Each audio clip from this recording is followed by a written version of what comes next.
What's happening, folks? Back with another reaction, back with some more Roger Waters as we're moving through the second half of the 1984 album The Pros and Cons of Hitchhiking. Thank you again to Cyndi.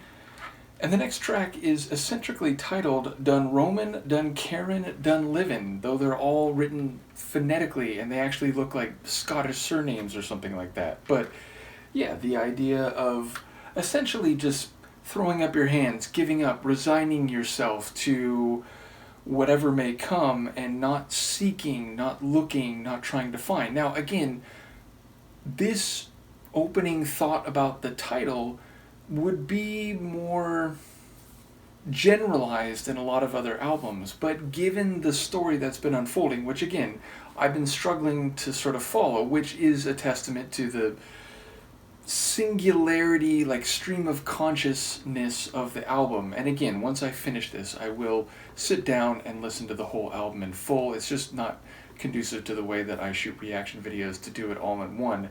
Nevertheless, the point is, like, it feels this phrase is more narrow and targeted in the dreamy, again, short time span narrative of this particular album. So yeah, let's see what it means here, as much as I can catch.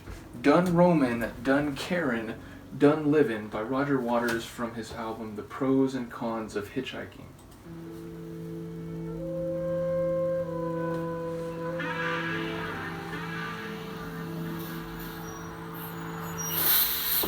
Hey kid, you looking for a lift?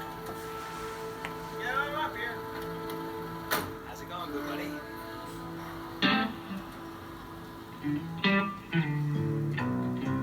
I nailed ducks to the wall.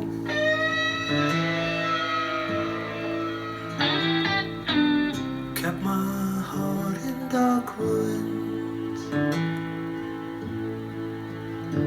I built bungalows all over the hills. Dunroamin, Duncarin, Dunlivin.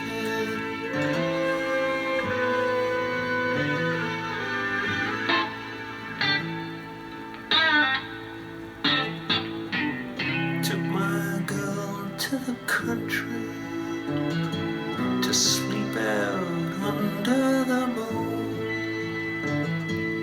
Next thing she's going crazy.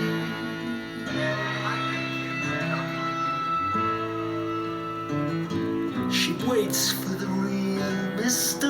Right to come, gently removing her heart with his promises of real communication.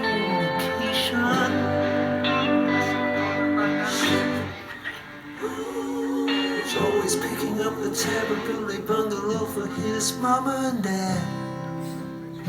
Me. He took you out to all the shores and worked his fingers to the bone. A slut. I kept you in buttons and bows, so you could encourage this creep.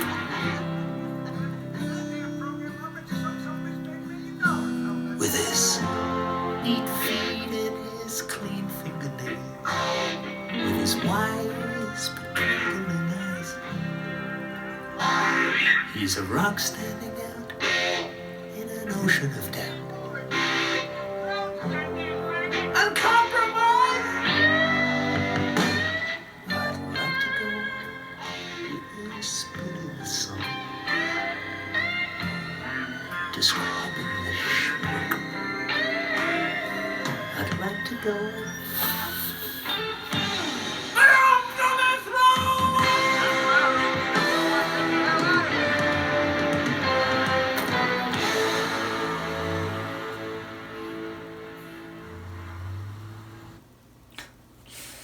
Again, just, this really is more of a concept album and more of an, like, art project than, number one, I expected when I started it, and number two, compared to just about any other album I've heard. And it's funny, you know, Cyndi's commented a couple times on just the insanity when I've done William Shatner reactions. And I get that. Believe me, I get that. But it feels like this album, like, it's not terribly far away from the unexpected eccentricity of some of the Shatner covers and work that he's done. In that, again, here we have these ambient sounds, a bus, hey, you want to ride? And you can, like, hear the world sounds and people talking. And then the sudden shifts in the vocal delivery of the lead vocal line from Roger, like, it's really non-conventional. It's not like a normal song per se. And again, there's some lines here where it's like, oh, like I remember what he's talking about relative to some of the earlier songs. So again, it's clearly part of this larger narrative and mosaic of vignettes. So again, when I do listen to this in full after we go through the album in reactions, I imagine some of the sequencing will make a bit more sense. But yeah, like it's sort of down tempo. It's definitely got a blues flavor. The guitar and the lead vocal in a lot of moments kind of have a mellow blues sound. But then those backing vocals, I think there was like briefly an organ in there. That sounds a bit gospel, like a bit soul gospel. So yeah, somewhere in the blues, soul, gospel Venn diagram is where I would put this song. And yet just saying that fails to do justice to what we just heard. Because again, there's these voices and ambient sounds and like it's like one little chapter in this larger story. So yeah, again, more of an art album than I think I've heard pretty much any other record. So a really interesting one. And I remember there was, some other people who commented along the way. It's like, oh, this is an interesting album to start with from him.